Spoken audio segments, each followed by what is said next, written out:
ಸಂಪುಟ ಪುನರ್ರಚನೆ, ನಾಯಕತ್ವ ತಿಕ್ಕಾಟ ಇದೆಲ್ಲದರ ಮಧ್ಯೆ ಶೀಘ್ರ ನಾಯಕತ್ವ ಬದಲಾವಣೆ ಆಗತ್ತೆ ಅಂತ ಹೇಳಿ ಇಕ್ಬಾಲ್ ಹುಸೇನ್ ಹೇಳಿದ್ದಾರೆ. ಸಿಎಂ ಡಿಕೆ ಶಿವಕುಮಾರ್ ಅವರು ಮುಖ್ಯಮಂತ್ರಿ ಆಗೋದಕ್ಕೆ ಈ ಹಿಂದೆ ಹಲವು ಡೇಟ್ಗಳನ್ನ ಕೊಟ್ಟಂತಹ ಖ್ಯಾತಿ ಇಕ್ಬಾಲ್ ಹುಸೇನ್ ಅವರಿಗೆ ಹೋಗುತ್ತೆ. ರೀಸೆಂಟ್ ಆಗಿ ಹೇಳಿದ್ರು ಮೇ 15 ಅದೇ ಫೈನಲ್ ಡೇಟು ಅಂತಂದಿದ್ರು. ಆ ಮೇ 15 ಕಳೆದು ಹೋಗ್ಬಿಡ್ತು.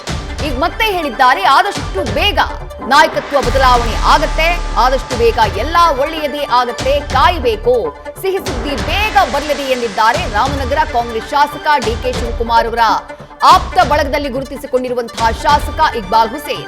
ಇನ್ಯಾವುದೇ ಡೇಟ್ ಕೊಡುವಂತಹ ಅವಶ್ಯಕತೆ ಇಲ್ಲ, ಕಾಯಬೇಕು ಅಂತ ಹೇಳಿದ್ದಾರೆ ಇಕ್ಬಾಲ್ ಹುಸೇನ್ ಅವರು.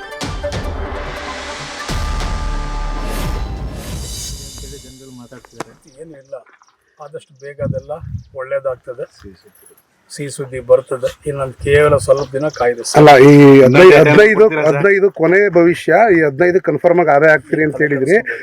ಸಾಕಷ್ಟು ಜನ ಈಗ ಅದ್ರ ಬಗ್ಗೆನೇ ಚರ್ಚೆ ಮಾಡ್ತಿದ್ದಾರೆ. ಇನ್ನೊಂದು ಡೇಟ್ ಏನಾದ್ರು ಕೊಡ್ತೀರಾ ಸರ್? ಏನಿಲ್ಲ, ಇನ್ನೇನು ಸ್ವಲ್ಪ ದಿನ ಇದೆ, ಸ್ವಲ್ಪ ಸಾಕು. ನ್ಯೂಸ್ ಫಸ್ಟ್ ನಿರ್ಭೀತಿಯಿಂದ ನಿಮ್ಮ ಪರವಾಗಿ.